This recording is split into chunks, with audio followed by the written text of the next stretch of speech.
बिस्मिल्लाहिर्रहमानिर्रहीम। मैं हूं मोहम्मद इमरान और आप देख रहे हैं engineer Mohammad Imran official YouTube channel. Students, 9 April 2020 आज डेट है। चैप्टर हमारा चल रहा है क्वाड्रेटिक इक्वेशन। एक्सरसाइज की है 1.1। Punjab text book board Lahore से ये एक्सरसाइज में करा रहा हूँ। टॉपिक उसका आज है factorisation of the quadratic equation. Question number 2 exercise 1.1।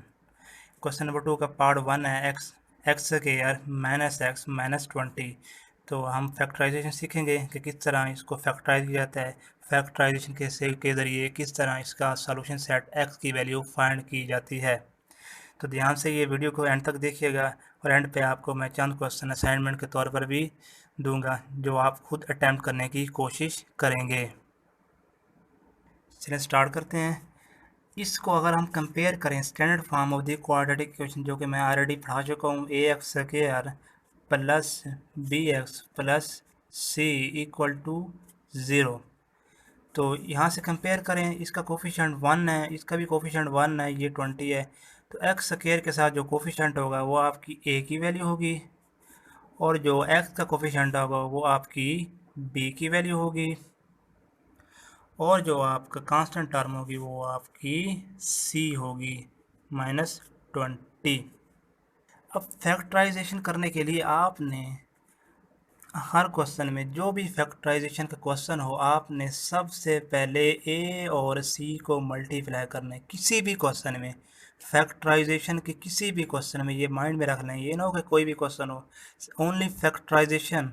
In case of factorization, first of all multiply a and c, then break a term into a such condition we get a term. If we multiply these we get that term, and if we divide and if we subtract or sum we get middle term of the equation. तो start करते हैं। Multiply करें a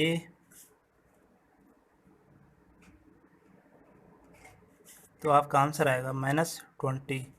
मैंने ये कहा है कि आपने ये जो 20 की टर्म है इसको इस तरह ब्रेक करें कि उन दो टर्म को मल्टीप्लाई करें तो ये 20 है, प्लस या माइनस करें तो आपका ये मिडल टर्म x है यानी 1 है।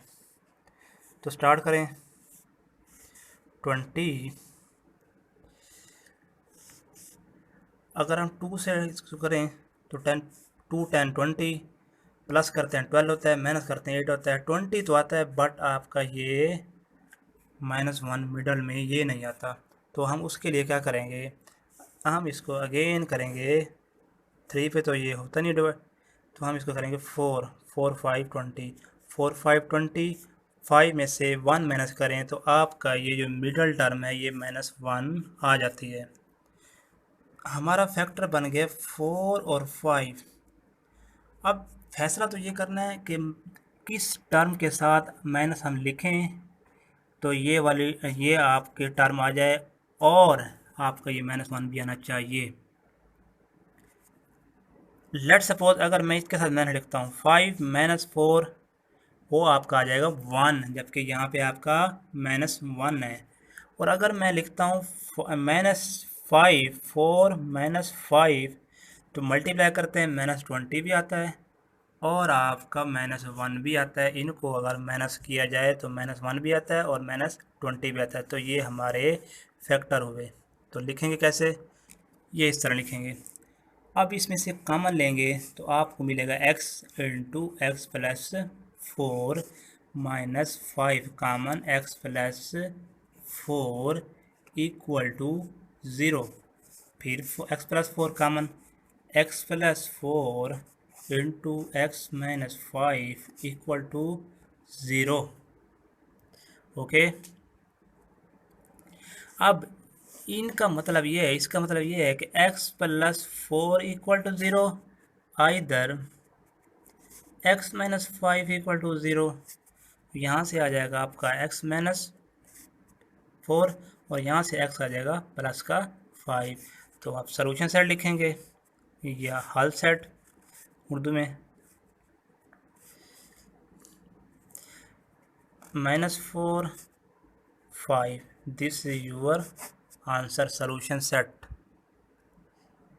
ये हमारा नेक्स्ट क्वेश्चन है 4 minus 32x equal to 17x²। ये हमारी स्टैंडर्ड फॉर्म में नहीं है, री अरेंज करना पड़ेगा। तो री अरेंज इसको कर लें। अगर इन टर्म को उधर ले जाएं तो 0 equal to 17x² minus 4 plus 32x। Again rearrange करेंगे 17x² plus 32x minus 4 equal to 0। Again समझे, हमने इसको रीअरेंज इसलिए इसको इस तरफ ले गए ताकि हमें -1 कॉमन न लेना पड़े। अगर हम इसको इधर ले आते हैं तो हो तो फिर भी जाएगा, लेकिन ये क्या होगा कि ये टर्म आपकी x² वाली ये इसके हाथ माइनस आ जाएगा, आपको -1 कॉमन लेना पड़ेगा, तब जाके वो एक अदर मेथड है, तो वो आपके लिए मुश्किल हो सकता है। अब ए और सी, मैंने पहले बताया था ए और सी, ये ए की वैल्यू है और ये आपकी सी है। इसको मल्टीप्लाई करें, 17 मल्टीप्लाई -4, ये है आपका 68। 68 के फैक्टर बनाएं। 68 को इस तरह ब्रेकअप करें कि उन टर्म को आपस में मल्टीप्लाई करें तो 68 आए, प्लस या माइनस करें तो आपका ये वाला 32 आना चाहिए।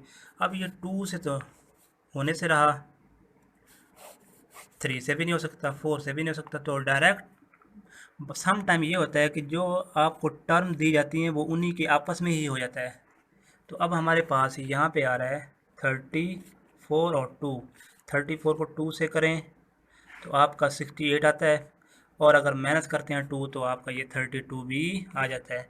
अब आपने ये डिसाइड करना है इसमें से किस टर्म के पास माइनस होना चाहिए। बिल फर्ज अगर मैं यहाँ माइनस लिख देता हूँ तो -68 तो आ जाएगा, तो यहाँ से -32 आएगा। अगर प्लस करते हैं तो -32 आएगा, जबकि हमारे पास यहाँ पे प्लस का 32 है, जो ओरिजिनल क्वेश्चन में क्या है, प्लस का 32। इट मीन ये हमारा रॉन्ग होगा। अगर हम ऐसा कर लें तो माइनस का 68 भी आ रहा है, 34 में से 2 माइनस करें तो आपका ये 32 आ जाता है। ओके, तो अब हम इसको लिखेंगे, इसको यानी इसको ब्रेक कर लिया हमने, 17x² plus 34x minus 2x minus 4 equal to 0। यहाँ से कॉमन लें तो यहाँ आ जाएगा 17x इंटू एक्स प्लस 2, और यहाँ से आ जाएगा -2x प्लस 2 इक्वल टू 0। अब यहाँ से फिर कॉमन आ गया, x plus 2 17x minus 2 equal to 0। x plus 2 equal to 0, either 17x minus 2 equal to 0। यहाँ से तो हमें x मिल जाएगा -2, यहाँ से हम 2 को उस तरफ ले जाएंगे, फिर 17 पे डिवाइड कर देंगे ऑन बोथ साइड। ये देखें x इक्वल टू -2 आ गया, और यहाँ से आपका 17 पे डिवाइड करें तो ये 2/17। तो ये सोल्यूशन सेट या हल सेट उर्दू में लिखेंगे, हल सेट आपका आएगा -2 और आपका 2/17। This is your answer. Next question है हमारा 4 part x² minus 11x is equal to 152। हम 152 को इस तरफ शिफ्ट किया लेफ्ट साइड पे, अब ये हमारे पास स्टैंडर्ड फॉर्म में आ गई है। 152 को इस a के टर्म के साथ मल्टीप्लाई करें, AC 1 इंटू -152, तो आंसर आपका आ जाएगा -152। अब इसको किस तरह करें, तो यहाँ पे आए 152, अगर मैं 11 को करता हूँ 8 से, 8 और 9 19 बनेगा, 8 माइनस 19 तो 11 आ जाता है, 19 माइनस 11 19 11। अब -19 क्यों लिखा, क्योंकि आपके पास यहाँ पे जो 11 है उसका साइन है माइनस में, अगर इसके पास मैंने इसका लिख दिया तो आपका ये आंसर प्लस में आ सकता है, तो इसलिए मैंने 19 के साथ माइनस लिखा। तो ये आपको मल्टीप्लाई करते हैं तो 152 आता है, और -152 आता है, और अगर प्लस माइनस करते हैं तो आपका ये -11 आता है। तो हमारा ये फैक्टर हो गया है x square plus 8x minus 19x minus 152। यहाँ से common x into x plus 8, यहाँ से -19 common, x plus 8 again common, x plus 8 into x minus 19 equal to 0, x plus 8 equal to 0, x minus 19 equal to 0।